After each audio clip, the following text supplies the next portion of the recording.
You are listening to the Pencil and Paper Podcast Network. Visit pencilandpaperproductions.podbean.com to find more great podcasts. Welcome to the Palace of Megapixels. This is Super Mega Crash Brothers Turbo!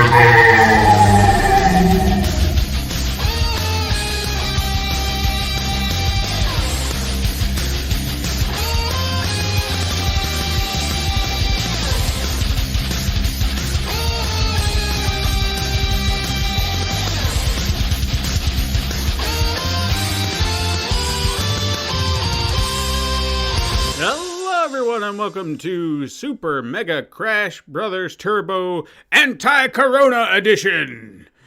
I guess we've all got the time right now, huh? Yeah, because why not? I mean, we've got to fight. I'm your host, Stephen White. With me, as Laceya always, is my Findlay. co-host. Happy Monday, I hope. As happy as it can be, I tell ya. Yeah. Wow. It's been a crazy week, hasn't it? Yeah, It's just everything. been a wild and crazy time. I feel like every week it gets. I'm not saying it's going to get worse. It just feels like we've progressed a little bit more down. I don't even want to say it's dark. It's a very crazy time. It's just yeah. This I don't even know how to describe it anymore, or how if it's even like really settled in with me yet. You know, because yeah.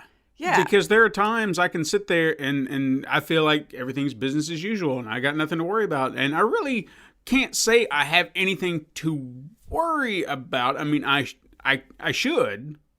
I guess I'm trying to be optimistic. Right. You know, like I still have a job. I still think vigilant, but don't panic. Like, just pay attention, Right. Be more aware, just do what you're asked, and then we'll get through it. And oh, yeah.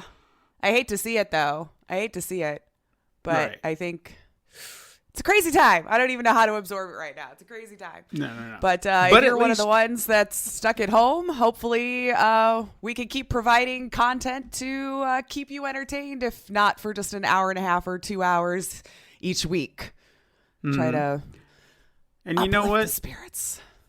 I'll go ahead and throw out a little something extra for everyone. If you are literally stuck at home and you find yourself with nothing to do and you're kind of aching for content, because I've noticed things have cut back.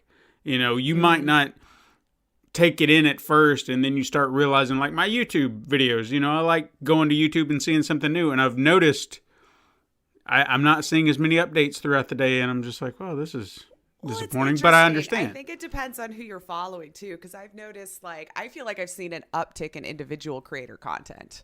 Now, mind you, that could be just like a little thing that they're putting on Twitter because they were bored and put something together, something like a TikTok or maybe a TikTok or things like that. So I've seen a little bit of an uptick in shorter things like that people are creating, but Right. But yeah, if they had like a job to go to or a studio or something that they were recording at, that's what you're going to see kind of starting to taper a little bit. But anyway, what I was trying to get at as I rambled through that, I rambled a lot last week and no one mentioned anything about it. So, I was wondering if anybody would. Yeah. Well, that's half the thing I'm talking about right now. If any of you out there, you know, if you want a little extra from us throughout this dark time, let us know. Hashtag Super Mega Crash on Twitter, and maybe we'll find a way to give you little nuggets here and there, little extra bites. And if that's what we need to do to kind of keep everything going for everybody, keep you entertained, be and your not port only in the that, storm as it helps will. us too. No, Because I mean, even though I'm an introvert and a homebody, and I generally always choose to go home over going out if the option is before me, you do still kind of run out of things throughout the day that you could clean or play or edit or, you know, eventually you're just like, well, so yeah, let's do this. Do your part, and maybe we can create some more to keep you there. I don't know. Yeah. And you know what the worst part about it is? And I'm going to kind of out myself right now just a little bit, because I have been working very, very hard on the animated series. I have been putting a lot of time and effort into it, trying to get through. I finally got through this one sequence that I've been trying to get to, and now I'm moving on to our main sequence within the episode. And there's a part of me that thinks this shouldn't take this long, but then you start looking at all the little details that I'm putting into it, and that's where the time is consumed, because I felt like I spent so much time, 4 hours at least, on this one section. I'm like, why did this take so long? But then I have to think, look what you did. And then I'm like, all right. But the worst part about it is, I guarantee you, if I had to stay home for 2 weeks, something tells me I would be like, nah. It's I would a strange thing. Yeah. I would let it all go, and I wouldn't get any work done, and I don't know why I would do that, but something tells me I would do it. I mean, it's kind of happened to me, I'm not going to lie, because my joke's kind of been like, oh, day 6 of quarantine, haven't left the house in 30 days. Because, well, as most people know, I had been kind of homebound before everything amped up to the level that we're seeing right now. But yeah, you always just keep going, well, crap, it's not like I got anything all day tomorrow either. And so then you get like sucked into a game or a movie or a something. And then you're like, I did not. Well, I've got tomorrow. Well, I've got pretty much the next week. Well, now it looks like I've got 2 weeks. And it just spirals. And just imagine all the stuff that could get done if we all just like focused. So congratulations to those who are like absolutely taking advantage of all of this to their, content creation, giving themselves all that extra time and probably pumping out a lot of good stuff. And then those of you who are kind of like us, don't be hard on yourself. Sometimes we need to just like mope and allow ourselves that time at home because it is a weird, strange time. But hopefully we can brighten that up. Yeah. Mm-hmm. What have you been playing? Okay. There's one I want to talk about. And it's not even, I'm not even going to do a good job explaining it. So you're just going to, this whole thing is just for me. Okay. This is just for me to vent. So this game is not brand new or anything, but I got this game called Cultist Simulator. And I think it came with like a humble bundle. I've been kind of visiting some backlog stuff lately because why the heck not? I've got time. And it's another card game, but it was definitely geared for the explorer mind. And I know I'm not this person, but for something about this game kept drawing me in because the story is written so well that I want to finish the story, but the gameplay is complicated enough that I can't figure it out totally. So it looks like just like a tabletop game, and you're staring at a tabletop. And you can choose between like one of 3 characters, and I'm using quotations, that you could play to start your cult. So I started with one that I thought would be the easiest because it sounded like this character got more money, had more health and things like that. So I was like, that seems like a good starter. There's no tutorial. Let me start with that. There's no tutorial at all. This is how I know it was 100% built for those who love to just discover these things on their own. And so you're dealt cards. One could say what your job is. So there's these little boxes with timers that get put on the table, and you would put the card in the right box, and however long it would count down, like 60 seconds. So it's got to wait that minute for your job to be finished to get your money, and you would repeat that.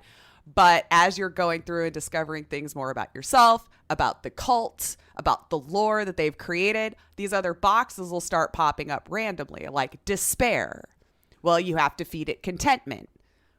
Where do you find contentment? So it's kind of like a trial and error. Well, maybe I need to study this thing and it'll spit out 2 new cards. Maybe it'll be fascination. But if I get too fascinated, that could suck me into this hole. And you got to have all these different verbs that you're playing. Then you finally start getting your cult people together because you'll start getting lore and decide what kind of cult you want to do. But I keep basically getting like 4 hours worth of work erased because if there's like, it comes to a point in the story where it wants me to do something and I've got like 60 seconds to figure it out. But if I haven't gotten that far yet, I'm not really sure what I'm supposed to study, who I'm supposed to talk to get a new card or a lore that I need. So, and I keep playing it and I don't know why. I don't know why I'm doing it. The story is so good, though. That's the problem. But again, it's kind of like permadeath. So if you fail that section, that game shuts down. You got to start it all over. So if I've gotten like 4 or 5 hours in, it's just so frustrating because, and I've been trying to not look stuff up about it because I'm like, all right, let's play it how the dev wanted. But apparently this is like above my intelligence level or patience. I should say patience. It's always been my patience that's been my downfall. Like, I think I totally have the intelligence to do it, but it's just I need it faster. I need to know what I'm supposed to do faster. So maybe I'll report to you next week that I have gotten it figured out. But, like, if the story just wasn't so good, because it's definitely a reading game, but whoever wrote this, like, it's so good. And that's what kept driving me to keep trying again. 'Cause I'm like, I want to see more of it, and I can't figure out who. But...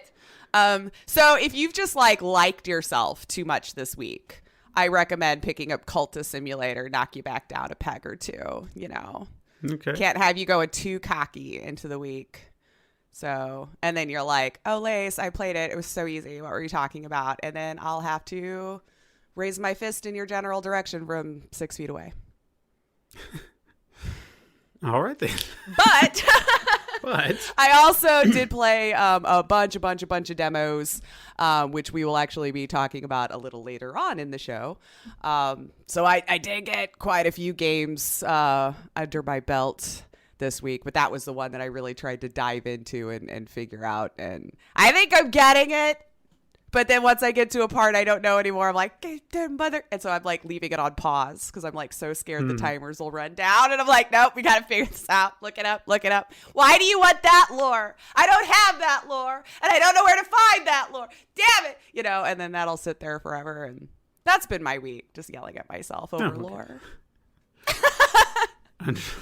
How about you? What have you been playing this week? That's really the only thing that I can remember that, like, good God in heaven, I wanted to get through it. Well, let's see. I finished Outer Worlds. Did I finish Outer Worlds last week? Or I don't think so. I didn't think so. I thought I probably did it last weekend after the podcast. Probably. So I finished Outer Worlds. I felt that the ending that I got was good. Like, okay. I felt like I did what I wanted to do, which was make the universe a better place. Despite when I was getting to the end, I was like, I'm going to ruin everything, you know, because I thought... One wrong choice. Yeah, because, you know, I'd been building these reputations and all this stuff. So, I mean, I guess at some point you're going to have to ruin one. You're going to have to just put down the gauntlet and be like, all right...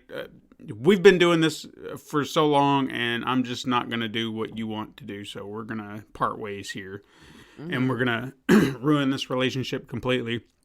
And luckily, I was so glad I didn't do this because I had 2 missions, and one I didn't want to do because it was just like, there's a town that you come across early in the game. It's probably like the first one. And again, they give you that decision. Do you save this part or do you save this part? Do you do this? Do you help this person? And it's going to change the layout of the town and everybody's relationships. And I made a choice that I felt like was the better choice or the spacer's choice. There's a joke in that game. You got to play it. Anyway. Gotcha. I thought I made the right decision to benefit everybody in the long run. And I've got something in my throat. Anyway, later on, I am asked by someone, I had a favor, or I needed some help. And she said, okay, look, I'll help you, but you have to go back to this town that you helped, and you have to kill everybody. And I was like, no, I'm not doing that. What are you... She's like, that's the only way I'm going to help you. You got to go back and you got to kill everybody. It is, man. She's like, you did this. You made it worse. And I was like, I didn't make it worse. It was fine. And she's like, well, you want my help? You got to go wipe everybody out. And I'm like, I don't want to do that. So I accepted it as far as like saying, sure, I'll do it. But then I was like, I don't want to go back there and kill everybody. So I just didn't do it. I just kind of circumvented it and went to the next main mission, which in turn just skipped it completely. So I'm assuming that would have been a divergent path, where if I'd have went this way, that would have been for that, and this would have... I went the way I wanted to. And in the end of the story, as they're kind of giving you the ending, they go back through everybody that you've helped or you've changed the lives of and everything like that, and they mention that area, and it was just thriving, booming, and I'm like, ha! Up yours! Look what I have done! Yes, I'm not killing anybody. So I was happy with the ending that I got, because everything seemed to be positive, and instead of being a man that the universe knows or the galaxy knows, I was a quiet hero who saved the universe, and no one knew my name. I was a shadow. Oh. Yeah. Oh. So no one will ever know my I would have wanted the fame, I think. I'd have been like, no, I did all this. Hello. I mean, I'm curious Where are what that my would have looked like, ballots? but yeah, I ruled from the shadows, puppeteering everyone around me and making the world a better place, or the universe, at the you. galaxy, whatever. That's good. That's good. Yeah. That's what So- you want to hear. Yeah. And I decided I wasn't going to platinum that one because I was like, I'm done. So I moved on. I wanted to play Mortal Kombat 11 again because Spawn came out this week in early access, but I never got around to it. However, I did watch some clips, and oh my God, Yeah, ready? he Ready looked for it? so amazing. The fact that they got Keith David voicing him, who did him, if anybody remembers the short-lived animated series on HBO way back in the 90s. I know that was a long time ago. I is old. He steps back into it and just gives you that Spawn. So he's like the perfect voice for it. And I wish I could remember the joke word for word, but I saw like an interaction between Spawn and Joker, and Joker said something smart ass to him. He's like, I'm gonna rip your spine out of your asshole, clown. And I was like, God. Ow. Damn. Something to that effect, but it was brutal. hilarious. So I'm looking forward to trying that. But in the meantime, I have been trying to power through, because unless another delay happens, Final Fantasy VII is right around the corner. Yeah. And I didn't want to get into anything too heavy because I kind of want to be prepared to play that so I can review it when it comes out. Right. But, as stupid as that may sound, I picked up Kingdom Hearts 3, but I feel like I'm barreling through it at a decent pace. Gotcha. So I don't feel like it's going to take me until that game comes out. I feel like I'll finish within a decent amount of time. As weird as that may sound, I feel like I'm doing very well. I've come across several worlds. I'm getting through it pretty well. I will say, as impressive as everything looks, the acting sometimes feels a bit disjointed, where the characters you can tell that maybe they are not bouncing off of one another.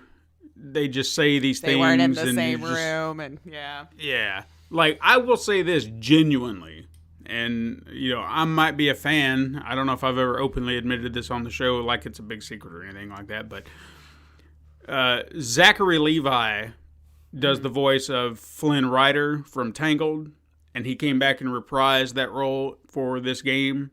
Yeah. He is so... what's the word I'm looking for here? He's just so damn good. I was going to be like, this is your story, man. He I is don't so energetic with his performance. Everything he doesn't just, hey, I'm Flynn Rider, look at me, I am going. He puts his heart and soul into that character, and I love every minute he's on screen. Because he just brings it out. He just makes him a fun character to want to be around. And I'm not saying that all the other actors do that, But there are some that you just feel like they're phoning it in. They're just like, hey, well, look at me. We've got to find the hearts. Uh-oh, the heartless are coming. And they just don't, there's nothing to it. You're just like, you would think with a game of that caliber, too. Like, yeah, you'd think. It'd be a criticism you would have is anything to do with the voice acting. Well, and, you wouldn't think, is what I mean. You wouldn't think. Now, I'm not, it's almost like it's an imbalance because you have people like him who do a solid job. You even have, I was really impressed by this. I played through the Monsters, Inc. world last night, and the guys they have voicing Sully and Mike, it's not John Goodman and Billy Crystal, but by God, they are very, very close. Like, oh, yeah? The guy who's doing Mike Wazowski, his Billy Crystal impression is like almost perfect. Like, you could almost be like, damn, you know? You have to second guess, like, maybe it is? Yeah. No. Well, maybe. And see, see, like with Tom Hanks or Jim Hanks for doing Woody, which is Tom Hanks' brother, there are moments that you can hardly discern the two of them, but he's not quite there, you know, like it depends on what he's saying. Sometimes he's nailing it, and then other times you're just like, yeah, it's Woody 2.0 light, or whatever you want to call it. It's not quite. It's your bargain basement stayed in Woody. the family, know, at least. But no, that guy, he's spot on. It's uncanny how close he sounds to him. But I just and the story. I've played both games, and I even tried playing some of the side games. The story's so convoluted at this point, I don't know what's going on half the time. You know, because it'll be like, hey, do you remember when you fought this person? No, I don't know what the hell you're talking about. And it's like, hey, do you remember when the king went here? And no, can we get when a did that TLDR, happen? please? Like, what the flashback sequence, montage, anything? that would have been great, you know, if they'd have started the game with some sort of recaps. Like, hey, it's been a long let's get you up to time. speed. Yeah, because it has been a long time. Really has. PlayStation 2 was the last game. I can barely remember plot points from stuff I watched last week. I need a fresher, okay? Yeah, and I'm sure somewhere out there's a recap, but it should have been in this game. Don't make me go buy something else so I have to get a recap there. Tell me in this game. This is the game I'm playing now. Recap me here. Right. But yeah, there's just so many plot threads going on. Sometimes, like, I don't know who you are. I don't know where you came from. I don't even know why I care. That doesn't sound like good storytelling then, if they didn't figure out a way to like get you caught up or at least comfortable with everybody coming by, that you have enough of an idea to know what's going on. I mean, literally, I feel like that's a fault on them. But yeah, there are characters in the game. I have no idea who the hell they are. I'm just like, okay, you just keep telling me you guys are aware of where you're going.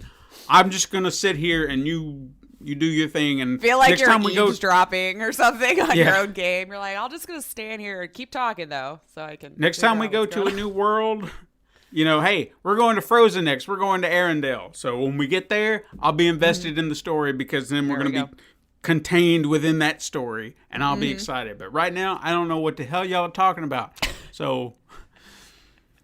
And it's like that awkward guy at the party who only knew the person who invited him. Yeah. It's like Xemnas and Xehanort are two hearts of the same body. And then there's what was that thing they did? Sora, you have 3 hearts living inside your own heart. What? First is Roxas. Okay, I remember him. Then there's this other thing, Vemnis. Who the hell is that? Oh, and then there's a third. We don't know who this person is. We've got to find out. Why? Why do we have to add a third? Why not? I don't know. Why are they in his heart? I don't know. I'm so confused. I've never played any of them, so all of this is Greek to me. Yeah, it's just, it's so convoluted. That's the problem right now. So, but it's not detracting from my enjoyment. I'm still trying to enjoy just playing the game and having fun with everything as it comes to me per level. And there are a lot of cutscenes. That's the other part of it too. Look, I like cutscenes in games. Like Yakuza level, or?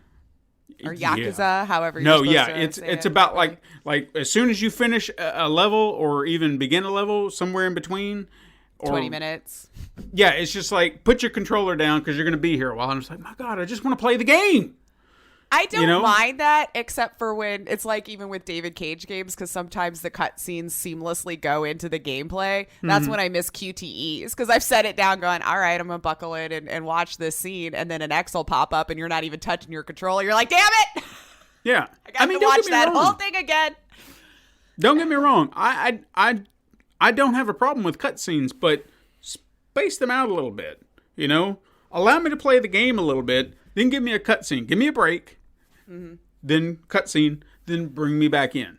Okay, Right. This large chunk is like, my God, I just want to play the game. You know, I just want to play the game. That's it. It sucks when you're like just sit down to play one, and then the first thing is a cutscene, and you're like, aw, couldn't this have been like an hour from now?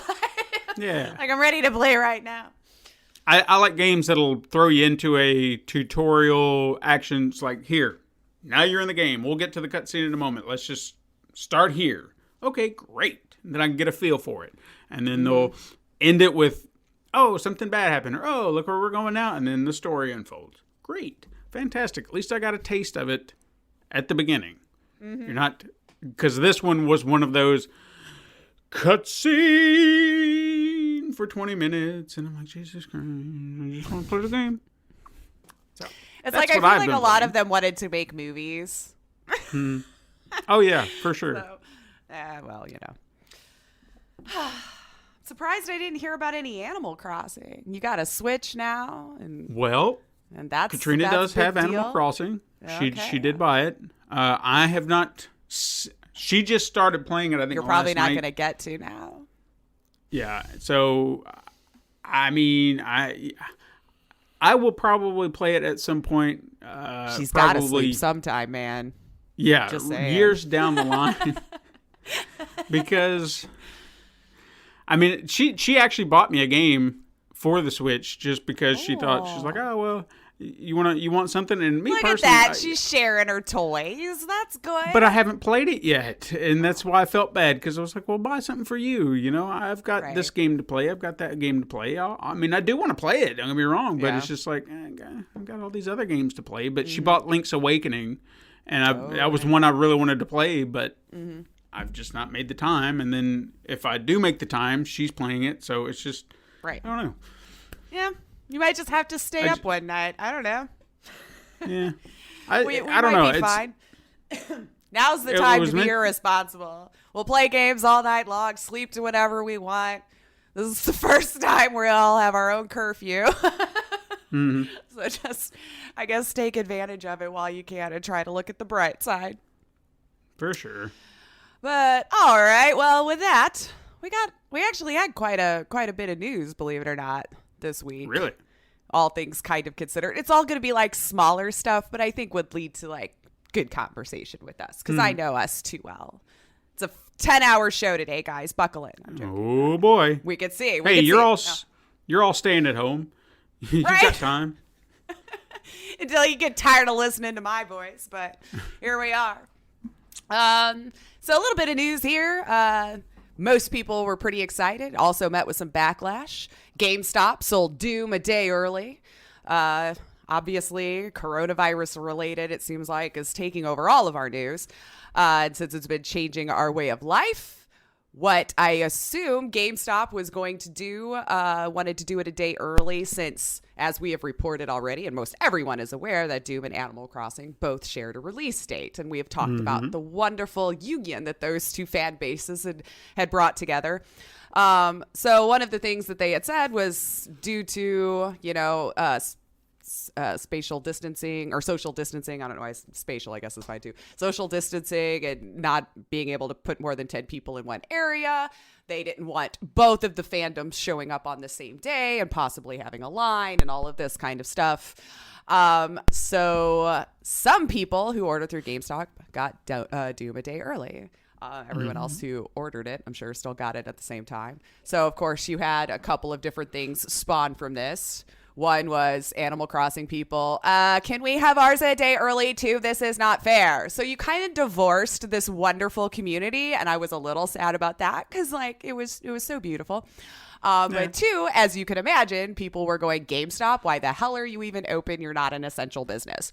So whatever side that you fall on for that one, I'm not going to take sides. I hope everyone just stayed safe and all of that kind of stuff. So yeah, that became a thing, obviously. And everyone's playing it now, though, and they're happy, I imagine, because both sides has their game now, assuming they ordered it, because the time of recording, it has already come out, and a lot of you have been playing it. So yeah, I mean, I kind of agree it's not essential business. So maybe with everything else closing that they should have, but I can also see that they're going under, so GameStop might be hesitant to do any kind of closures because that could be the last final straw if they're bringing no income in. So a moral obligation, I don't know, but you have your game, stay home, play it, be safe, do what you can. So speaking of course, also Animal Crossing was released this week.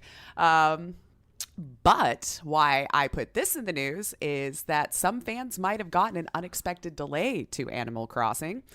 Some gamers who pre-ordered through Amazon got an email saying that the game has been delayed to March 24th. And this was from some people who pre-ordered the game months ago. One Reddit user, one DOS Sanchar, probably didn't say that right, but whatever, started the thread. But as you look into it, it seems it's only affecting those in certain areas of the world. So it appears U.S. and Canadian residents have been hit with the delays, while like Italy and UK still seem to be on track for the 20th release date. Italy? I don't know where was all of this coming from with Amazon. It looks like this only affected those who pre-ordered off of Amazon themselves, which I figured they're probably the one things that's still operating at full speed right now, but I don't know. But yeah, seems like a lot of those people then ended up canceling those pre-orders and switching to a digital copy because it's Animal Crossing and you ain't gonna make them wait anymore. You know what I mean? So a lot of them were like, then screw you, Amazon. We're just gonna cancel this. And that's probably a smarter move. Yeah.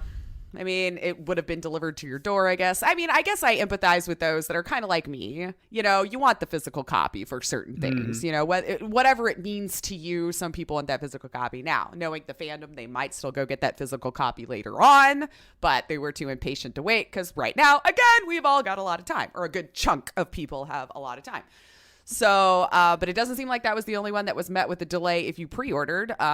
So Animal Crossing also looks like Final Fantasy VII Remake pre-orders. Square Enix has released a statement saying that it's possible you won't receive your physical copy on time too. So, if you have pre-ordered that, Digital. Yep, I was just gonna say if you do not want to wait, maybe check your email and see if you were one of the ones affected with a physical copy. I didn't see them say when. They just said possibly not on that day. So if you don't want to take any chances, maybe cancel that too and get a digital order so you can play the day it releases. Oof. So the next bit of news, PS5. We finally got a little information in the most boring possible fashion. Now, if anybody watched it with Mark Cherney, now you can tell... I could tell right away. This was not meant as a sales hype meeting. This was, you could tell, totally meant for like developers, people who would be using this technology to its fullest. So it was definitely not a rip-roaring good time. But we were able to pull some stuff from it here to present to you guys. So this is a pretty good chunk since this is the first time we've really gotten any real information about what's happening with PlayStation 5.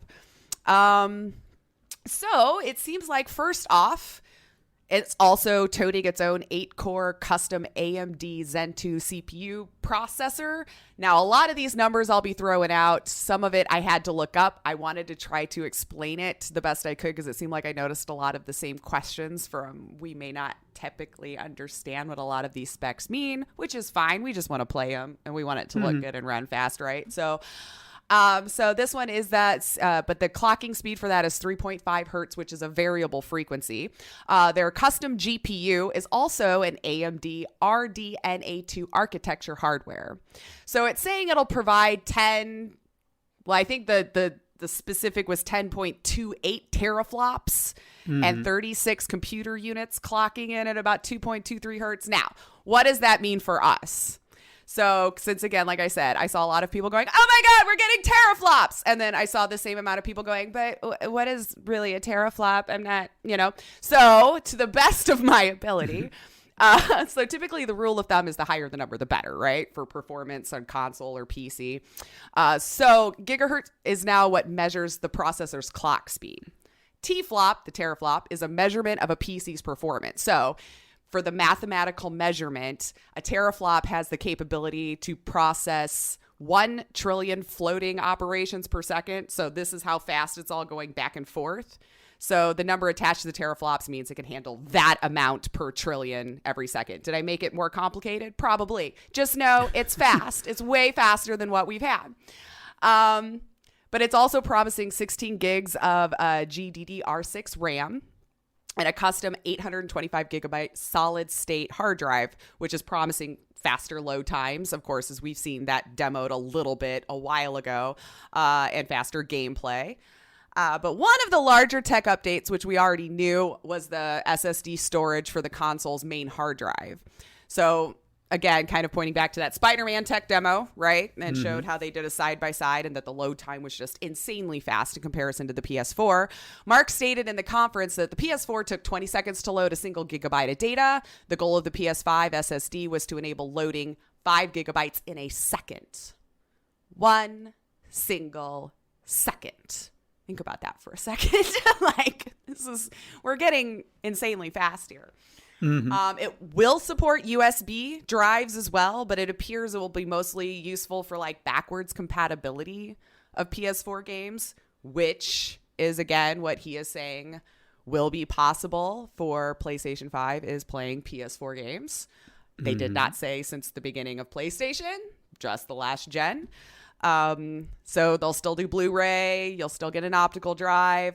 They did note that you could swap out the SSDs, allowing for future updates, but also keep in mind, if you are to do that, you will still need one that can meet the Sony's high spec standards. So you will need to find one with at least 5.5 gigabytes. Okay. I just want to put that out there. You can't just be swapping any SSD. Make sure it's fast enough to work with its components. So now comparing the two consoles, right? Honestly, in raw numbers, looks like Xbox is a little bit beefier of a machine. They both kind of have the same processor, graphics, insides. I thought it was interesting they both with AMD, so I knew AMD was good, but they both got custom ones from them. They expect it to do 4K or 8K in the future at 120 refresh rate. And as I kind of briefly mentioned, it still looks like the backwards compatibility would only be PS4 titles, which is great. Don't get me wrong. But you've got Xbox touting any Xbox game since the beginning of Xbox for this one. Yeah. So, and I hate to say it. I love Sony. I'll probably still at some point in the future get the new one because their exclusives still so far have always been superior, in my opinion. They've not done a great job with backwards compatibility in the past, so this is going to be one thing I wait to see when I see it, or because I wasn't at the PlayStation 2 that was nope, PlayStation 1 will work, but the blue-backed games didn't, the other ones did, so it's not like when they've tried to do it in the past, it worked. I want to say even with PlayStation 3, they promised it, but then nixed it before it was released or something, so we'll see when you put in that PS4 disc or whatever if it actually works. That's kind of me right now just because once bitten, twice shy. And again, still no word on a price point. So I don't know. Looking through these, it does kind of look like Series X might have a leg up. I think it's still going to boil down to the games, though. If Sony keeps snagging all those really good exclusives, that's probably what's still going to make people gravitate towards that. If you were a Sony fan, I know that can be a divided thing, and there's plenty of people who don't care, just game, buy whatever you want. I'm in that boat where I'm just game. However you want to play it, I mean, looking at these specs, I was a bit surprised when I started seeing less than capabilities, because it was like, so you are saying that you want to have less than your competitor? I mean, you're going the Nintendo route. No offense to Nintendo, but and they had so much time because Xbox has been loose-lipped for a while now. Yeah, so I was a little surprised by that. I will say, through what we've seen with the PlayStation 5 versus the Xbox Series X as far as load times, I feel like the PlayStation 5 does have a leg up, because I watched that load time processor, and as impressive as it was, it still seemed like it didn't move as fast. Now, that could have been a newer game, but I don't think Was that the resume feature one? No, this is they were just showing load times between an Xbox One X and the Series X. Same game and everything. And I'm almost positive when I saw that Spider-Man demo, that game just took off. Like the moment they loaded that up, boom. But then State of Decay, it was still fast. But it just seemed like it wasn't like a split second. Game too. I feel like they should have used State of Decay. And, I love that game, but it came with a lot of problems. Yeah, so that could have been a lot to go with why. But again, it was impressive. When they showed swapping through the games, you can go play this game, and then you can stop that and you can go play this game. That was impressive. Was a really neat feature. Yeah. So, I mean, if I wasn't stuck to one side, I would probably be looking at Xbox, because I was just like, wow, y'all are kind of impressing me here. I've been saying this is the first time that they might, like, if I were to be buying a console. Yeah. But they might have won me over. But something tells me that their price point is going to be higher. Because I don't know. Do you think Xbox will make that mistake again? I mean, even Sony's done it in the past, but like when they tried, but obviously like, the Kinect came with it. And I get that. But when you were looking at just the box prices, people aren't going to care about that. Their fans are rabid enough. Like, they have those hardcore Xbox rules, Halo. It's fan loyalty. So man. They will go out. They could put a $700 price point on it, and so help me God, they would sell out. Sony, on the other hand, and I guarantee you this is why they have a leaner console. Because they're trying to because make it they are cheaper. they are trying to keep it affordable. And they knew if they went above that, they're going to either lose money or they can't sell it for the price that they want to. So they made a choice to put that cap on there and say, this is as far as we can go. Because if we go any farther, we're going to be pushing that cost onto the customer, and we can't do that. I think both are going to have to take a loss, though. I think, unfortunately, this was just a worse time to try to do something like that. Obviously, hindsight is 20/20, but they both might have to take a loss, because coming out of this, who knows, But I mean, you may not be wrong. I mean, look at Valve struggling to keep the Index in stock, and I mean that's a freaking $1,000 thing if you're buying the whole kit, maybe even $1,200. Sure. So, and I wouldn't think they would come close to either of those price points, but. No. But I mean, that's just my assessment of the situation. We'll see. And please, Sony, for the love of God, do not let Mark Cerny on the stage again.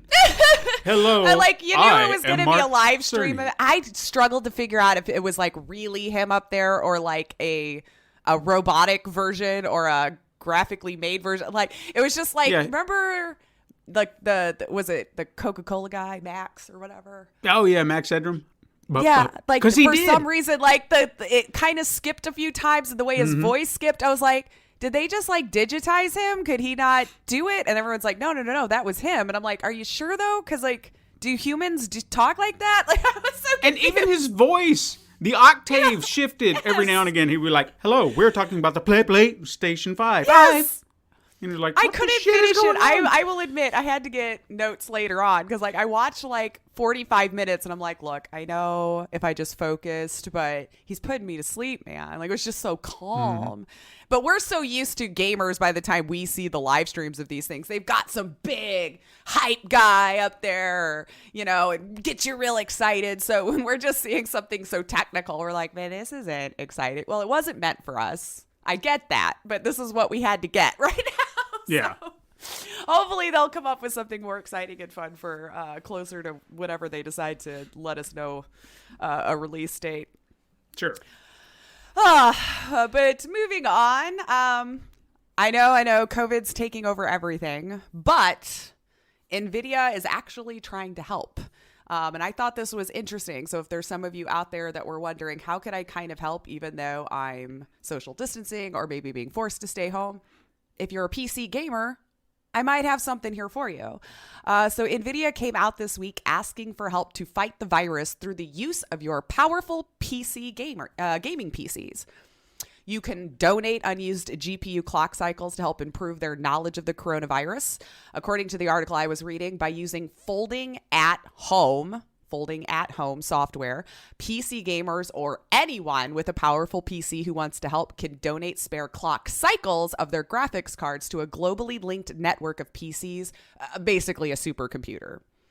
So what they are asking gamers, if you want to, of course, is if you have that powerful gaming PC, since we PC Master Race people tend to have beefy machines to run the games at high graphics and speed, and if there's just large chunks of the day that you're not using it, probably using it more than we are before, but you do need to download the software, which says it can be paused during gaming sessions or just turned off and on easily. So whenever you want, it's your machine after all. But it does use your power to simulate computational drug designs and protein folding, among other aspects of molecular dynamics. So basically, it's using your spare processing power to be used for the app's tasks. So I do recommend looking it up in further detail because I do understand apprehension of downloading something to your machine. This app has been around though since 2000 and has resulted in well over 220 scientific research papers. And these were operators that came out of Stanford University's laboratory. So maybe we could link the article for you to peruse on your own with the podcast. So if you're at home wishing there was something you could do without adding to the problem and doing your part and staying home, here's one way that you can. So everything seemed legit. You know, nobody's hacking into your stuff or doing all that. So it was just a way for them to get more power for these functions so that they can hopefully speed up the process to break this virus down and get it figured out. So there's something to look into if you were looking at how you could possibly help. Outside of that, I just have a lot of quick hits. Okay. Because nothing seemed too deep, but enough to mention. So obviously the RE3 demo came out this week. I've yet to dive into it, but I'm hearing good reports. I plan on doing that today, so I guess we could talk about it next week when it's old news. But we'll still talk about whatever. And another little snafu. So Microsoft changed its website for the release date of the Xbox Series X to state Thanksgiving 2020. So obviously people got excited. But then Jeff Keighley immediately tweeted saying it was a mistake. So I'm not really sure how to take that one because someone would have had to have, I imagine, gone into the website and physically changed holiday to Thanksgiving. I mean, Thanksgiving is still a holiday, but I don't know what's up with that. That would be a good time, but also a dangerous time because Black Friday, the parents get a sniff of that. And they'll be buying the wrong Xbox. Oh yeah, they're going to be fighting with the diehard fans to get one. So there's going to be mass chaos. I feel like they've done that before. Like even PlayStation came out around that time, right? Yeah, but not exactly at Thanksgiving. It's like a little before, so you can get those Black Friday deals going. Right. I don't know, man. I just thought that was hilarious when I saw all of this information within like 5 minutes where I was like, oh, it says Thanksgiving. And then Jeff's and I'm like, wait a minute. my emotions. I don't know what to report. So let's just say still holiday 2020 for now and just see what happens. That's safer bet.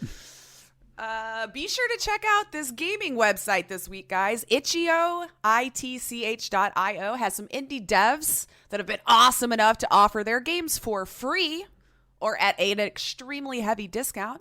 So while you're practicing self-isolation, some devs have been like, here, let's play these for free or at a severely discount. I would actually check a lot of these because I've noticed a lot of gaming platforms are selling games at a heavy discount right now, so check around. But that one definitely was pretty good. And GOG is also having a sale right now with over 2,500 titles. I always like to support GOG because it's DRM free, and I love that. So if you're the type that hates having it held up, you need that platform to play your game. You don't have to with GOG. That's what I love about them. And Tomb Raider, the original, is free right now on Steam. I don't know for how long.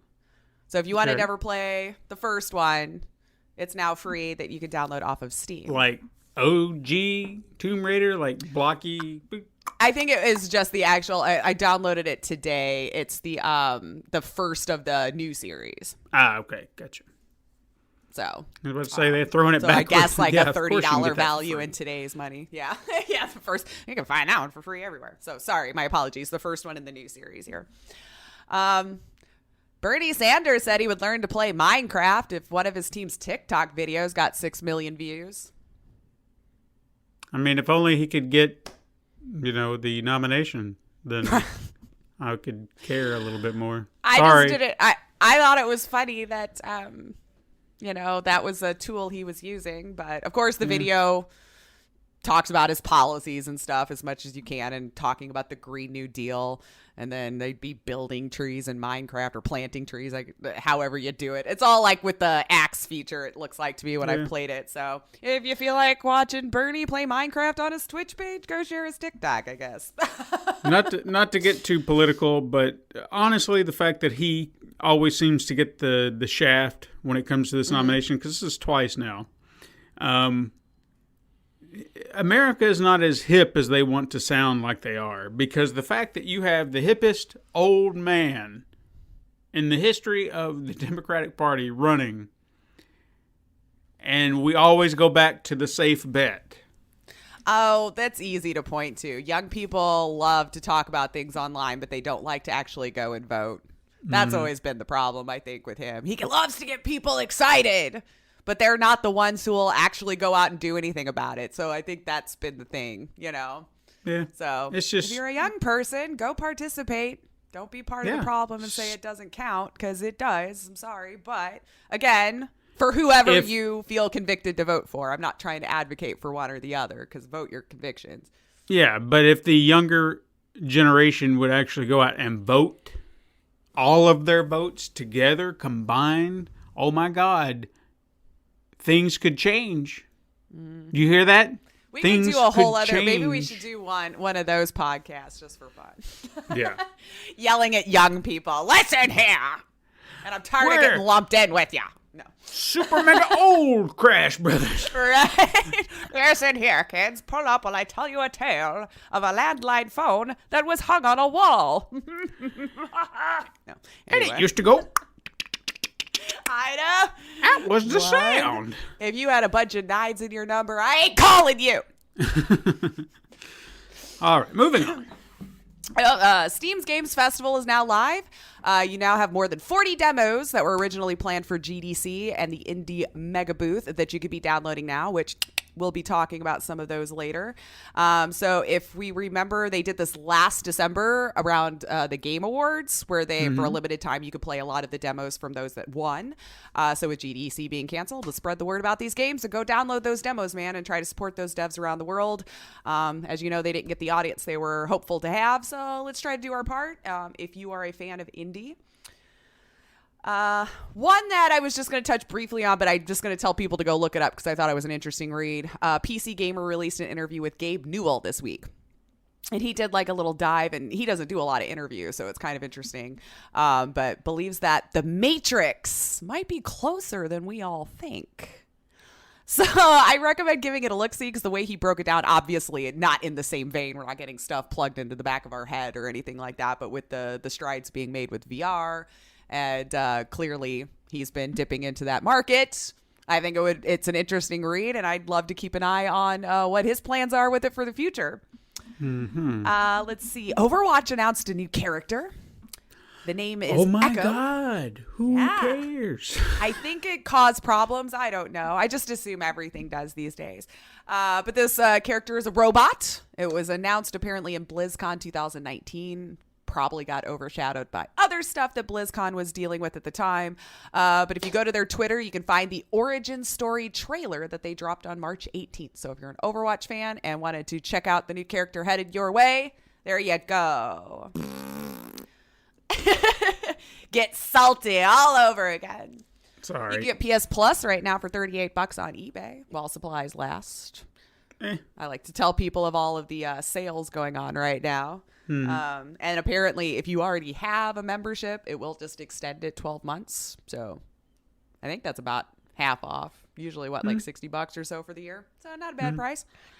And now a new Android app that you can download turns your phone into a Nintendo Joy-Con controller, which for some people has been a fix temporarily for the drifting problems. So if you would rather not spend $50 to $70 for another controller while you wait for the lawsuit to settle, you can download Joy-Con Droid. Deep Blue Labs is the developing team for this app and allows Android phones to function as either the left or right Joy-Con, and it emulates the peripheral accelerator, gyroscope, and features custom gamepad interface. So you do need your phone to be Bluetooth ready and be Android Pie 9 or higher for its innards, but it's in public alpha right now, so expect some bugs while they're working out the kinks, but looks like reports are good that it's at least fixing that problem for now. So there you go, while you're waiting to see if you're actually going to get a new Joy-Con. If you have an Android Pie 9 or higher, you can download this, and hopefully it works for you perfectly. Interesting. And then looks like Oculus might have accidentally leaked another VR headset currently titled Del Mar and the controller named Jedi. This leak apparently was quite brief on their website. Some developers for Oculus noticed that new info box for Del Mar First Access, like that you could click on the website, that may be getting close to some sort of launch. The Jedi controller was also leaked, but apparently has been removed from the documentation. So you can Google search the screenshots and images, of course, because the internet will do those things. So they know these things were probably on accident. And if you take it down, they've got proof to point back to. So maybe we'll have another VR out of Oculus. Like, I don't know. That's two headsets. We'll see what's this next one. So if its code name is Delmar, does that mean they're aiming for the southern country bumpkin market? Hey, Delmar, come over here and put this thing on my head. And then you got Jedi, which I want to see. That's why they took it away. They're just like, we can't have them together. It doesn't make sense. Look at this little glowy sword here. That's a fun old thing. I'm going to stab that cow over. Hey, as long as you're doing it in the headset. Fake stabbings all around. No. I wonder if I can get that dog come over here and lick me. I'm going to get some peanut butter right now. We're going to have problems now. At Steven, Anyway. not me. I have nothing to do with that. Nothing to do with it. But last little quickie I have, you probably already know if you own an Xbox. Apparently Xbox Live has been down for a couple days. Probably just an influx of users is all I'm going to say, because I've been even hearing like Netflix going, maybe if you don't do HD for a bit. Like, I've seen a lot of streaming services being like, we have a lot of users, way more than normal. Expect some delays, which I could tell. Yeah, even me watching like Hulu and stuff, like the pixelating every from time to time. I was like, yeah. Oh, we just got like 200 more people on right now.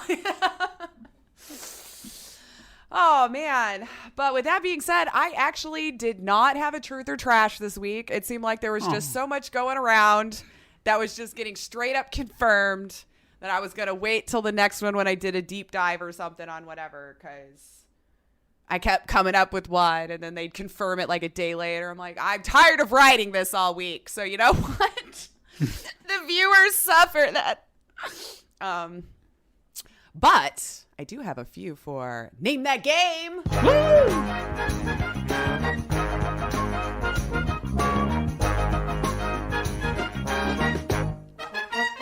And we're good. There we go. So before you get into this, we have not even mentioned this. What did I forget? No. It's not what you forgot. It's what we've just abandoned. and no one has said anything, so clearly no one cares. I was right. Yeah, release dates have just disappeared. They just got thrown away. And I was trying, and we did have a discussion about it. We've never mentioned it. So, Yeah, I don't know that I did. Rest in peace, release dates. People can find out from GameStop, apparently. Other. I figured, obviously the big AAA titles or something like that we'll at least mention. But I was a brat, you guys. I'll admit. It was me. I'm like, Steven, do people even come to us for this? And it's so much work, and I'm going back and forth, and PC releases 3,000 games, and I'm trying, so he was like, okay, no, that's fine, and my sobbing. No, it wasn't that dramatic, but. So I think if anybody got any kind of amusement out of release dates, it was because I couldn't read certain names, or I'd get frustrated at something, and that was the gag there. So if you miss release dates, let us know. If you don't, let us know. We'd like to hear from you either way. Yeah. The only person we seem to hear from is Marklar. We love you. We do. Which apparently that's the way to go. It's the way to go. Anyway. So I'm sorry if I've broken any of your hearts, but I guess since we've not gotten a word of murder. Maybe they didn't. Yeah. No one knows. It's okay. You won't hurt my feelings. I've got way more to get upset about than that. So, But your first game. Mm-hmm. Did you suddenly lose the desired thing which is very necessary for you right now? For example, you're late for a meeting with friends and you can't find a gift that is carefully prepared for them. How much time have you spent on this? Were you late for the meeting? Maybe this happens to you constantly. If so, then this game is designed to help you develop your ability to quickly find necessary items. It's simple, but fascinating. Before your eyes, suddenly there's a huge pile of all sorts of items, while mercilessly the second counter counts down, which marks the end of the first round. During the game, you need to find all necessary items before time runs out. It may not be easy. Compete with your friends in speed, or just have fun collecting items, which in ordinary life would have seemed funny. Of course. Where else would you be able to meet a number of octopuses and cabbages or mushrooms and a ship anchor? This is the essence of the game, and hours of fun awaits you. Is this game A, where is it? B, looking through stuff. C, find this. D, clean up.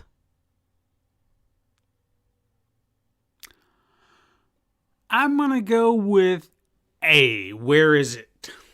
A, where is it? And the answer is C, find this. Damn it. You know why I picked it? Because it just randomly said, where else do you get to meet octopuses, cabbages, mushrooms, and a ship anchor? And I went, well, that's true. I mean, it is. You're not wrong. I've never had an instance where I've had all four of those things together. And now you can. That's true. Oh, boy. Basically a hunt and peck game, I think. Let's see. Your next game. It is a short but very interesting horror about a man who woke up in his own grave next to his family. In the past, he was a very bad man.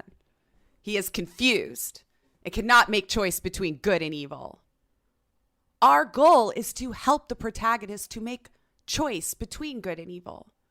Only you will be able to choose good or evil.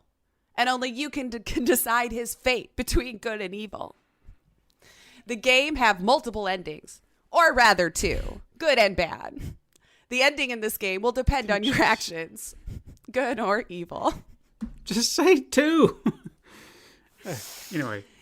Is this game D, or not D, A, good or evil, B, in a mausoleum, C, my bones, or D, in my grave? I mean, I'm tempted to go with A because, that seemed to be the running gag. Or I wouldn't even say a gag. They didn't know what else to say. 2 words they like to latch on to. It's good and evil. That's what we talk about. But something tells me it would be one of these other weird titles. But then I feel like good and evil is just... A, screw it. I'm going A. You're just going to go with A, good or evil? And the answer is C, my bones. Damn it. What the shit? I know. Like, I saw that thread and I'm like, really? All right. But are you good or evil? I love that it said multiple endings. Okay, well, but only 2. Then just say 2, damn it. I guess they ran out of words. They're like, I guess we can't say good or evil. Like, no, wait, we can. There'll be multiple ending, but there's only 2. Good or evil. Look up multiple. Okay. Your third game. The game is a few different labyrinths in which may seem strange, you do not need to look for a way out. And you only need to collect polygons representing the energy for the ship. You have to find orange polygons in the most diverse and hidden corners of Labyrinth. This is hard to read sometimes. If you do not manage alone, you can call your friend or family member so that you find them together. Is this game? I know. I actually pulled from like 3 things to fill out a full description too. That's what was funny. A, Spuds. B, Labyrinth puzzle. C, polygons. D, potato.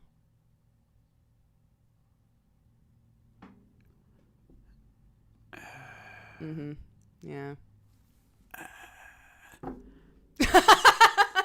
C, polygons. C, polygons, which makes just about as much sense. And the answer is D, potato.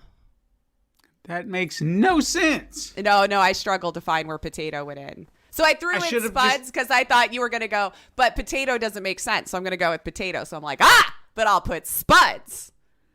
I should have went with potato because I started thinking, did I miss where she talked about a potato? Did I check out for a moment? And then maybe I feel like an ass because she's sitting here talking and I checked out because I didn't hear anything about potatoes. But then there are 2 answers with potatoes. So clearly I missed something. No, and that's why I said it was funny that I pulled from, how they have like a description briefly in the corner next to the game and then another description and then maybe underneath someone's describing it. Like I had to pull from all of those to even make like one real description. And I'm like, but potato. Okay. Maybe you're a potato player. Well, but you weren't even playing a potato. At least I don't feel like an asshole. I did listen to every word you said. I didn't check out. I do know that moment of panic though. Like if you've looked at me and you're like, but when you were writing the show, I'm like, yeah. Yeah. What did I miss? I was here the whole time. How did this happen? ADD. It's lovely, right? Mm-hmm. So, headliner today, which is going to be quite beefy, all right? I don't know if you guys remembered like how our PAX editions went. I had mentioned earlier that GDC, the games that were to be pitched there are now this weekend or last weekend when you're listening to this were being demoed on the Steam site. And we here at Super Mega Crash Brothers Turbo really love supporting indie. So I thought it would be a good time to use our platform to discuss some of those games that I played that I think stood out and hopefully help them get the word out about these games. Maybe you could find some that you would have heard about, but didn't have the advantage to doing so. And as we all know, for some of them, that's their marketing and they didn't get that. So I'd love to try to come together, talk about some amazing indie games that I saw in there that would have been announced and hopefully draw intrigue for you guys to go wishlist it and hopefully check it out later. So I did do quite a few. I did as best as I could. There was like 40 of them on there. I definitely didn't get through all 40. But I think I picked some goodies here. Okay. I had a good time. So the first one I'm going to talk about, it was called Lord Winklebottom Investigates. So the dev and the publisher in this case was both by Cave Monsters. And this was an adorable point-and-click adventure game. So you play as Lord Winklebottom, the friendly neighborhood giraffe, who's British and very posh. He has a monocle and a top hat and everything. It was freaking amazing. So you can expect all of this kind of tomfoolery that you would provide because you also have a hippopotamus as your sidekick.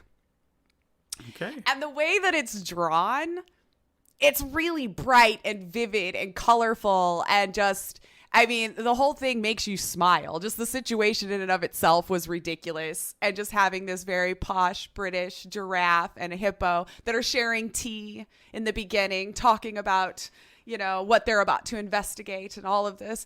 And it's just like your point and click fashion where you pick up objects and then probably have to bully them together to see what you're doing to progress the story along. So very, very much the point and click formula. And it is a very short demo, but it definitely gives you enough to go on whether you'd like it or not. You gather info from other animals in town. The landlord is a pig, you know, and so like a situation will happen where I can't get into my bar. He owns the bar too, a bar and pub there in town.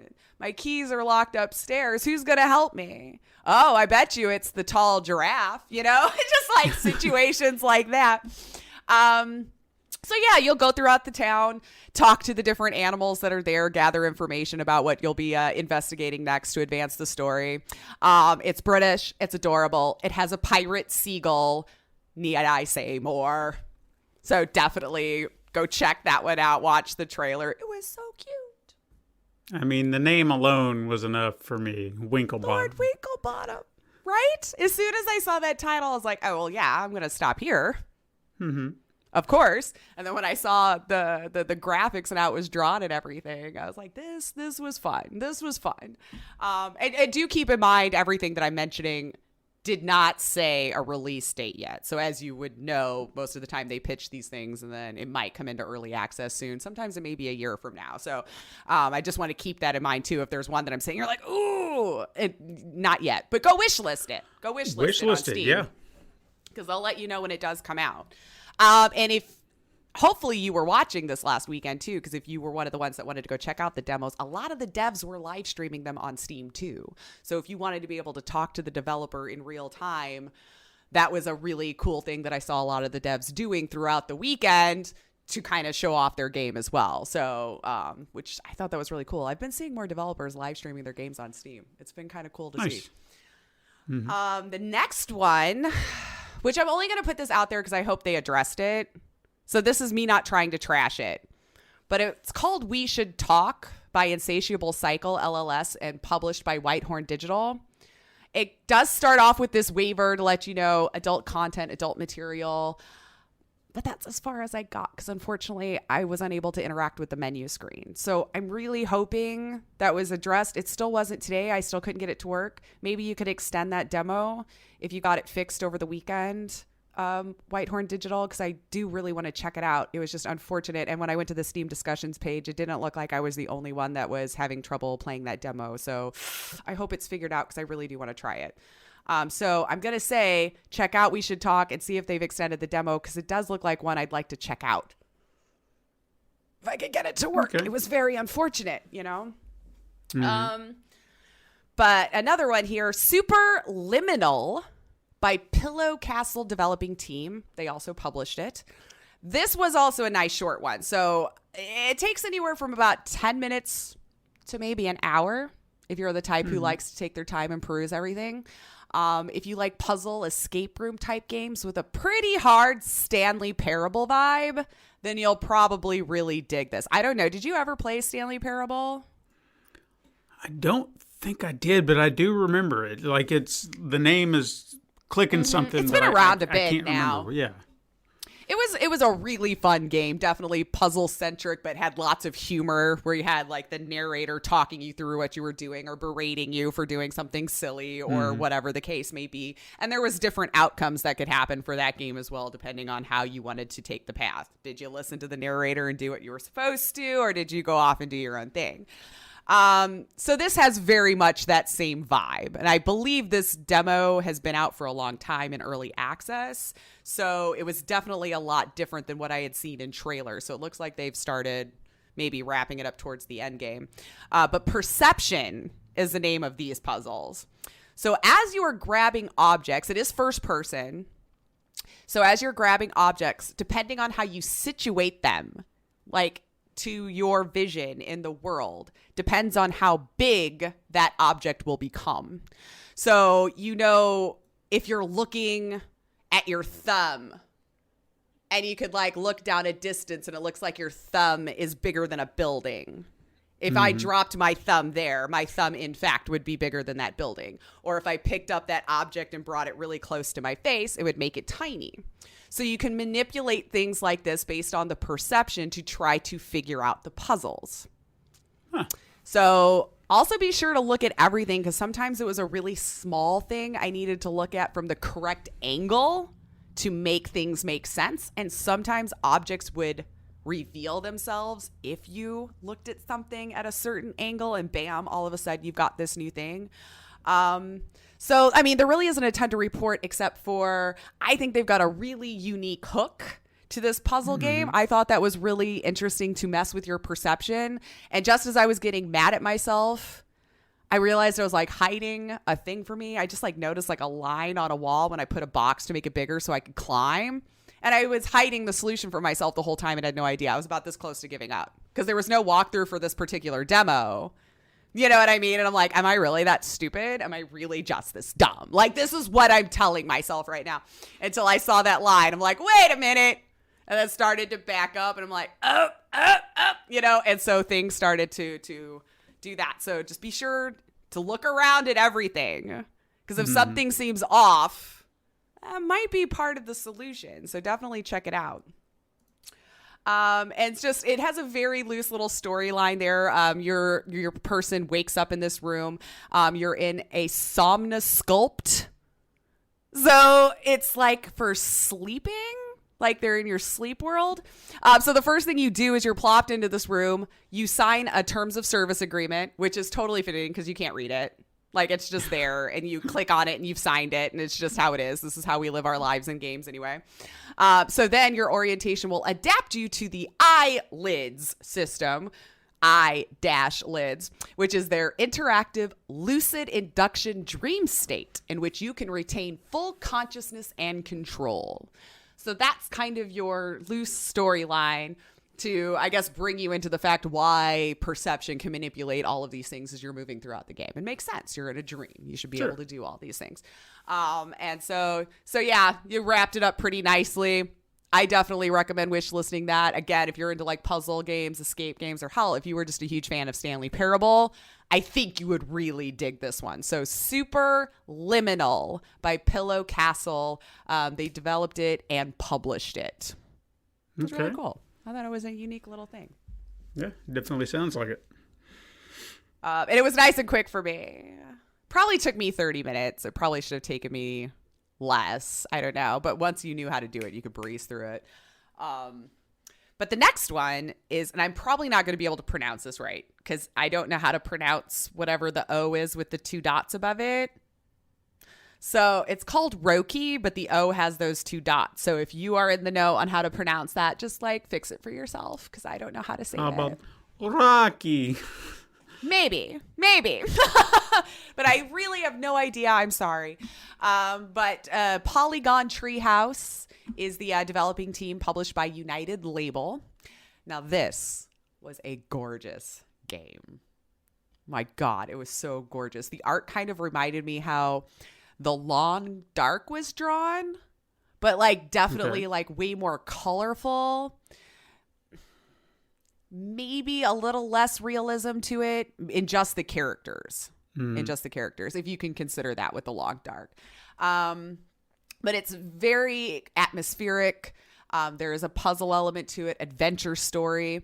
A story that I would like to see where it's heading. It's another short demo. It took me only about 20 minutes. But as the game opens, you're playing a little girl by the name of Tove. And as she enters the area, met with tree creatures that was surprised to see the little girl, that she may be the one they are waiting for. The dialogue is very much kind of like Zelda, where dialogue bubbles appear and the character just makes like these little noises like, ah. And then the dialogue will pop up, oh, or like little effort sounds or whatever you want to call it. The game is said to be based in Scandinavian folklore. So as you move and roam throughout the space provided in the demo, you encounter a troll, which was, I mean, I could tell this story is going to be quite heartwarming. I think it could bring a little tear to your eye if you like stories that really grip you like that. But you do have like trolls, lots of crows. There was another creature I found. I'm not quite sure what you would call it. The demo ended, so maybe that's just like more mystery for us to find out later on. The world is so colorful, like I said, snowy. It has a third person perspective with a fixed camera angle kind of to a degree. So it will open up if you like back up in the game and forward, but it seems to only change when it needs to. So even as you're moving side to side, maybe a tree goes right in front of the camera. And as she's coming to a corner, the camera might zoom in a little bit. Think kind of like how Until Dawn kind of had the fixed camera until you moved to a certain area and then the camera itself would move. But more fluidly than Until Dawn did it, I gotta say. You do collect items as you go to solve and how to proceed. And again, kind of like you would expect in a point and click, although this isn't a point and click adventure. You get a quest, you collect items, maybe you combine them, maybe you don't, and you figure out how to help advance the story. The game just says 2020 right now for a release date. This one, I'm just telling you, like, it was just such a gorgeous game. And I really want to see where the story even heads, because the just that little bit of world that they created in the demo is just so captivating. And I really wanted to keep going, and it was really short. I really wanted more. So it looks like she's on the adventure to look for a lost friend of hers. So within this folklore, I am not familiar with pretty much any kind of folklore, but that's why I wanted to add what they described in it, because if you are, then probably all of the things that I'm describing in the game would make sense to you as to why it was an element added. But there was a lot of already soft, tender moments in there, and it's definitely one I'm going to wish list, and I think you guys should too if you like adventure, story-rich, puzzly kind of games. So gorgeous. You really should check out the trailer. Like, it's just wow. I really liked the art style. So that is Roki, if I'm saying it right. Rocky. Roki with the little O's over the little dots over the O. I really wish I knew how to say those things. I mean, I gave you Scandinavian. Rocky. Is that right? I don't know. I'm just saying it. I mean, you talk maybe... Scandinavian and be like Rocky. I'm going all over. I don't even English well, so. Oh, let's see here. Ooh, I want to save this one for last. I'm going to have to remember to go back up there because that was my favorite. I should put that last. But one of them, A Space for the Unbound. Now, this one is a Majikin Studio, published by Togi Productions. So here you go. Who needs the release dates? I'm still trying to say developer names right here for you. It's all bad. So A Space for the Unbound. This is a new title that's coming up here soon. Of course, the pixel art made me stop. I'm a sucker for it. But this one, it opens on the story of Nirmala. So I kind of went more story first before I described anything else with it, because the story was it's weird, but interesting. So you open on the story of Nirmala, a young child who's determined to finish her story of the South Star Princess, along with her pet cat. As the game opens, you are witnessing a conversation between the princess and her cat. This cat has been her friend through and through, and never strayed because of the princess's magical ability with miracles. They have a lovely time together over the fire, and as the scene closes, young Nirmala, it opens back up on Nirmala actually telling this story to a good friend of hers in an abandoned train car. So as she continues explaining the story she is writing to her friend and expresses she doesn't even remember where she thought she was headed in the story or how to even draw its conclusions or even if she should be writing it at all. Ever the encouraging friend, he tells her to finish the story and he's there to help. Donning the title now of co-writer at Nirmala's request, they set off to gather the rest of the story as she is writing. So as they leave the train car, she asks if they can find the magic red book, as that surely contains the power they needed to finish the storyline of the princess. So it's like they've created this world that it's like a fantasy land. Okay. So once you dive deeper, though, this book you find out is what helps open the minds of other people that are in this world. Like there's roadblocks that you might encounter along the way. And if you have this book, you might see like a flower popping over someone's head. Maybe you figured this is the way to advance this story. I'm talking to this person, but they won't open up or give me what I need. Maybe you need to dive into that psyche within the book and fix whatever problem is going on in their psyche to gather whatever item it is that you think you will need to help write the story. Okay. If that makes as much sense as it can. But take the book, obviously, and then you're going to help Nirmala finish her story as you proceed through the world they created for you. This one actually does seem to be a tearjerker, too, according to how this demo ended. And there are some suggestions to backstory on Nirmala as you help her in the demo that may not have like the best home life. So I'm wondering if this is going to be one of those where we find out it's kind of like escapism for these two kids to be wrapped up in this world that they created to create a story. So it really begs the question at the end, what reality are they even dealing with in this game? Sure. Like their own, the one that they're trying to write, or whichever one they're living in to escape from it all. It does play like a side scroller, so WASD on the keyboard, or if you're a controller lover, just the joystick. It's fairly simple. You move the character side to side. You pass objects that are interactable. You'll press the space bar or whatever equivalent on the controller to get the pie menu on options. So it almost looks like a point and click in that regard, where you have like a whole other inventory that'll pop up. So you either maybe inspect the object that you've gathered. Maybe you give it to somebody. Maybe you need to take that on to get on the roof. In this case, steal a dude's ladder to get on the roof, to steal a wand so you can write your book. You know, like it's just like little things like that. But yeah, it's not like head scratching puzzles or riddles or anything to figure out, or you don't have to sit there and bully objects together like you would with a point and click. Like it all made sense, or at least in the demo. I'm definitely going to wishlist that one because like the story just seemed quite unique that they were taking these two on. And I'm not sure yet who the focus of the story will be, or will it go back and forth? Is this in his mind? Does Nirmala even exist? Like these were kind of the things that I was left wondering at the end of the demo. And with the way they ended it, which I don't want to say because it might be kind of spoilery, something that I think would be more fun for you to have revealed for you in a playthrough. Right. You're just not sure. But the way they were telling the story, I really wanted to see where they were going with it. So I feel like this is a really great story-rich game for people that's not complicated. Very simple gameplay. So if you like pixel art and story-rich, I think this is going to be one we'll all enjoy. And it's called A Space for the Unbound. I think you would like it. It sounds like something I would like. I really do. As I was playing through it, I think you would like the story on that for sure. So this one, I'm going to do this very quickly because I don't know that I understood still what I did.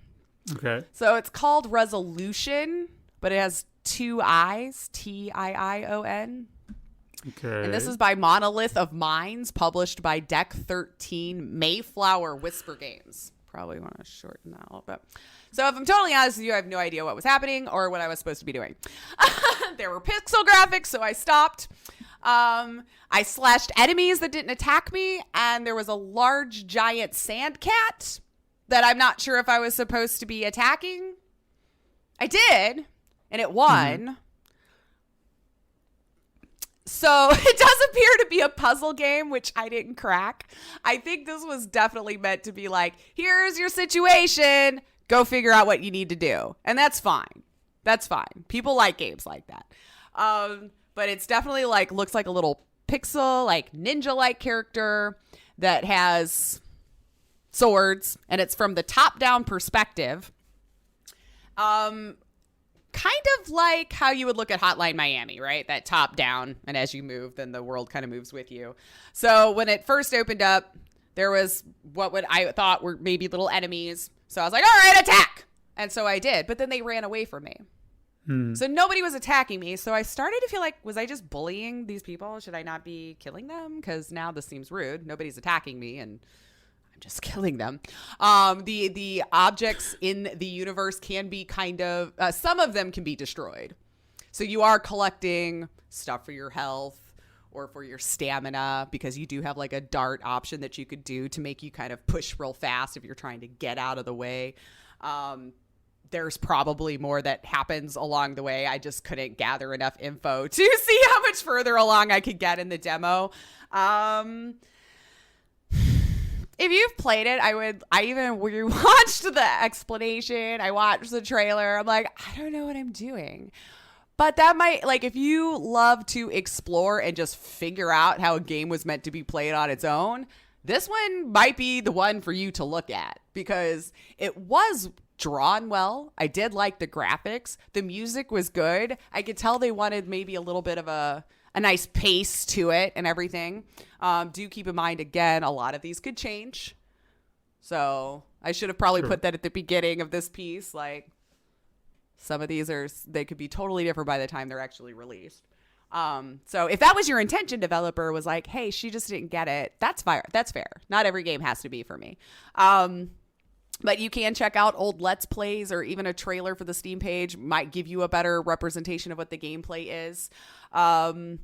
So I still recommend it, because I feel like I know a lot of people who listen who probably would be interested in this type of game as I was playing through it. Again, this is what I think I would defer to you, Steven, that you might actually enjoy from other games that I've seen you play in the past and stuff. So maybe if you're still free this weekend, you want to check that one out. Maybe you can get back to me about whether I was supposed to be poking that damn cat or not. Okay. I tried. And then he would jump out of the sand like a fish and land on me. And I'm like, and then some objects I would hit and it would meow. So we're into cats for sure. I don't know how it connects yet. Because I couldn't figure out if I needed to beat the cat, be friends with the cat, keep killing these people who really weren't doing anything to me. It was very confusing for me. But go check it out. Because it still looked intriguing. I might try it one more time, actually, because there was enough of it intriguing to me where I'm like, I kind of want to see what this is about. But, I mean, you got a giant sand cat. Why wouldn't you want to try to figure that out? I mean, you're not wrong. Yeah. If any selling point to a game is giant sand cat, I'm like, all right, let's look. I mean, it's at least worth a look. Sure. I do want to do an honorable mention to Neverint by Act Games and published by another indie. This one kind of had Final Fantasy vibes. So again, I think I found one that Steven might really, really like. It's definitely an RPG. It's the beautiful, gorgeous world that they created here. Third person, definitely fighting, kind of dungeon crawler. They give you one instance to run and one big boss to beat and then call it. It does look like you will be able to have more than one character, more than one skills that you want to work towards. It's got your inventory for your pots, for maybe AoEs, things like that, power skills. Now, I'm not usually drawn to games like this, but again, it was so pretty. I just wanted to see what it was. Now, this, again, probably wouldn't be one for me, but if you're really into, like, fantasy games, this one played really smoothly. I had no issues, and it looks like it would have a lot of depth to it once it gets fleshed out a little bit more, or if you get your hands on more than just a demo. So I think they did the sweet spot on giving you just enough, because you get the idea of the game. Now, does this particular play style hook you? Didn't see anything like completely different from like how games like that would play. But I think that the story, the different characters, and how well it's drawn, it's at least worth a look-see if you're into those types of games. Maybe you're in the camp where Final Fantasy is going to get delayed. Well, go play this demo a couple times and maybe that'll help scratch the itch. I know it's not going to be the same, but it might give you just enough to keep you wanting more. But the last one I'm going to talk about, and this one was by far my favorite that I played. And I know you would like this one. Okay. I know it, dude. So this game is called Liberated by Atomic Wolf and published by L Inc. Walkabout. So it describes itself as a noir cyberpunk tale of revolution in a dystopian near future. So it is a shooter side-scroller game, but it does have kind of a unique hook to it here because the graphics laid out before you are beautifully drawn as you side-scroll through cells of a comic book page. So this is how you are doing it the entire time. Once you've advanced, you just watch it slide over to the next cell as your character is going through this story. And I thought that was really cool looking. So it says it's the world's first playable comic, and damn it, it was good. I really love the art and how they presented it. So the art was kind of like a little nod of this War of Mine. If you know how that was kind of like a black and white hand drawn with a little bit of like animation to it in the background that really kind of gave it life and made it pop. But in this demo, you play 2 different characters and it sets you up on the story just enough to hook you in. And if you go to their Steam page, it's already won like a ton of awards. And like rightly so. I wish list it. I highly recommend you do it too. I don't want to say too much because I don't want to give this one away. But it was really cool. The only gripe that I would have, and again, I know all of you are just going to be like, it's because you don't use a controller, Lace. But the shooting mechanic was garbo. I'm just going to throw that out there. I had to switch to keyboard and mouse because I was just having the worst time trying to aim because the controls, my right controller, the joystick or the right joystick was what actually draws your gun. And then you have to move it around to aim and then hit like one of the trigger buttons or something to actually shoot. And I want to say it was on the same hand, which is why it felt awkward. I want to say it was like the right joystick and like the right trigger that I had to use to shoot. So what I ended up doing was just using keyboard and mouse WASD to move and then just using my mouse to aim. And I got through it so much faster. So maybe if you play with a joystick a lot on a controller, it probably won't be so bad. Like, do keep in mind, I'm usually keyboard and mouse all the way. I usually only bring out a controller for platformers. And this said recommended controller. But honestly, if you're a PC gamer, I recommend ditching the controller on this one. Sure. But that's just me. But I'm just throwing that out there. I could not get anywhere until I switched to keyboard and mouse because the controlling of that gun was just so difficult. And it does have some puzzle elements to it as well. It is really cool when you find out how you can interact with objects because, again, you're looking at it kind of 3D through a comic book page. And I can't say any more about it without spoiling anything, but okay. Liberated by Atomic Wolf, that by far. And now, granted, I didn't download all 40 games, guys. I'm going to be honest with you. I did I think like 15 or 16 and only picked like some of my top favorites from it. But that one by far is my absolute favorite. Wishlist it. And they're the ones that I see live streaming it on Steam quite a bit as well. So if you're interested in watching the developers walk you through it, go check that out. Because so far all weekend I've seen them live every time I've clicked on that page. So love it. Love it, love it, love it. They're all really good, but that would be like how we would do with PAX. That was my standout from the ones that I got to play out of all of them that I recommend. But I did try this other one too called Aeolus Tournament, which was published and developed by Beyond Fun Studio. If you're looking for just like a fun, silly like multiplayer game, I think you can play up to like 6 or 8 players, and it looks like it's just cartoony, top down.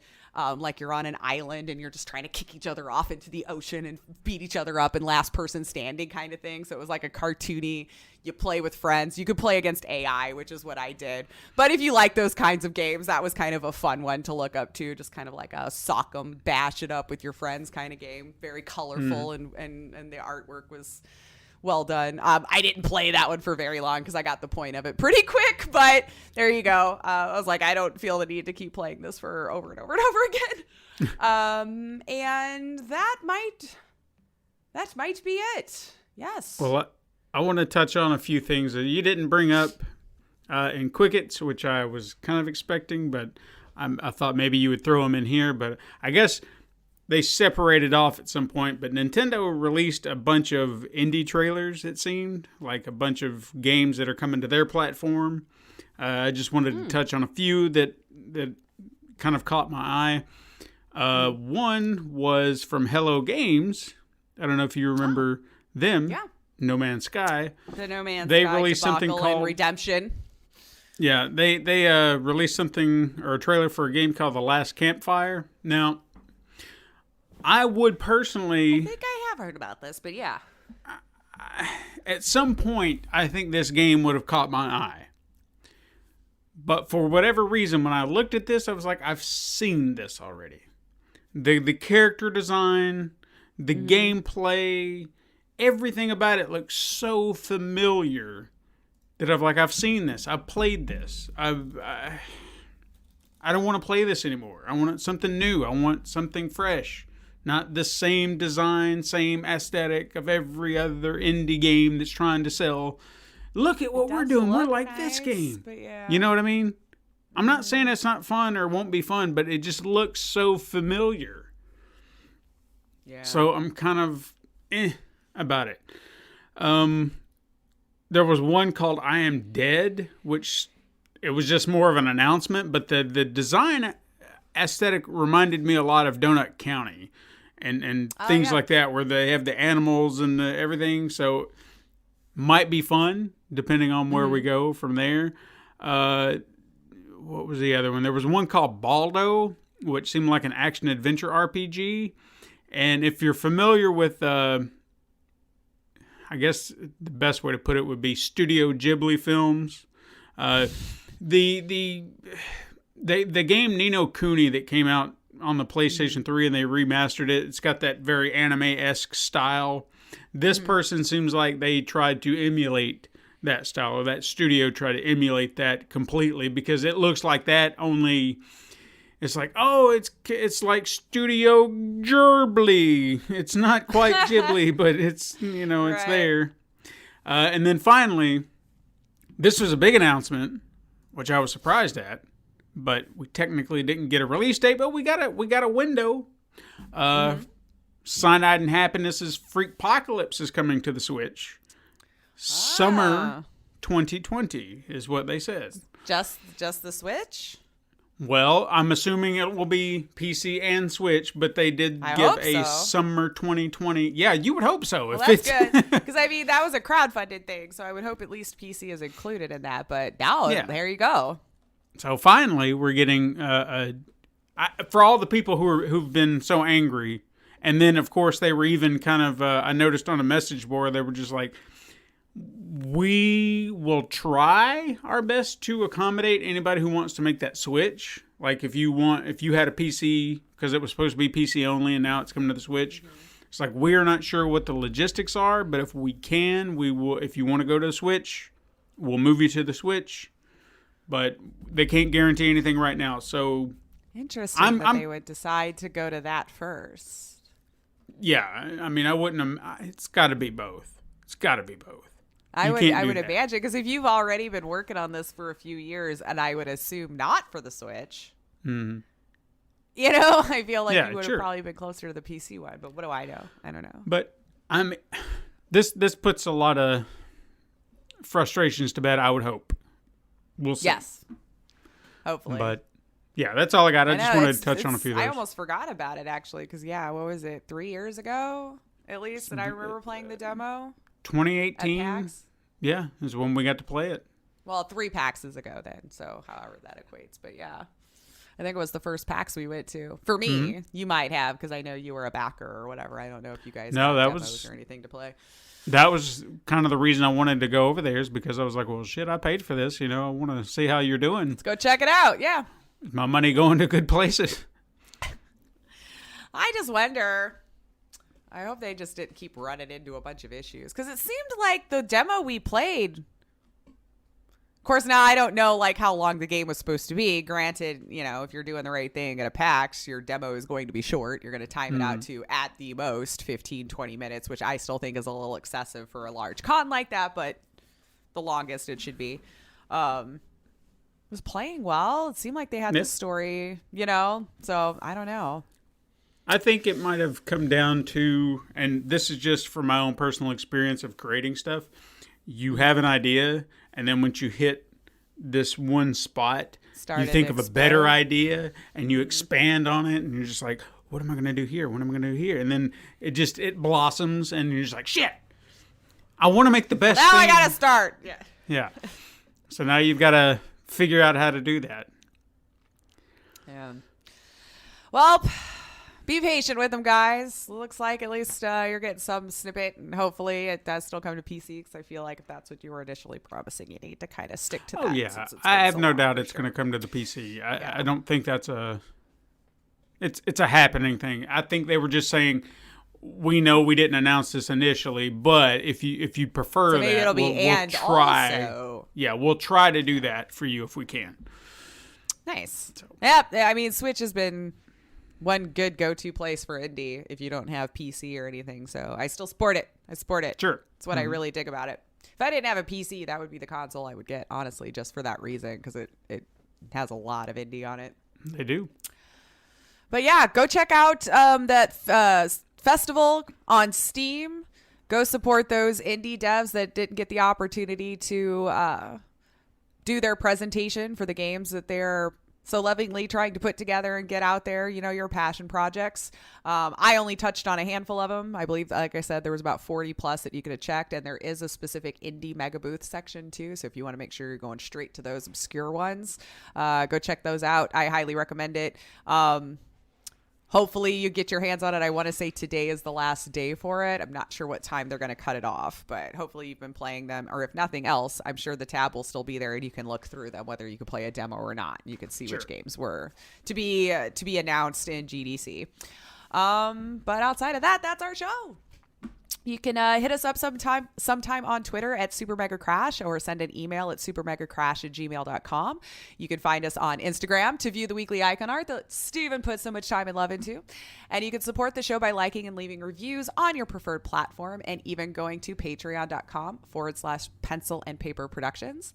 You can tell your friends to find us on the Super Mega Crash Brothers, which you can Google and find on Apple Podcasts, Podbean, Spotify, Google Play, Stitcher, iHeartRadio, or even youtube.com/Pencil Paper Productions. And thank you so much for listening. I am Laceya Finley. And I am Stephen White. And you could join us again next time, Super Mega Crash siblings. But until then, game on.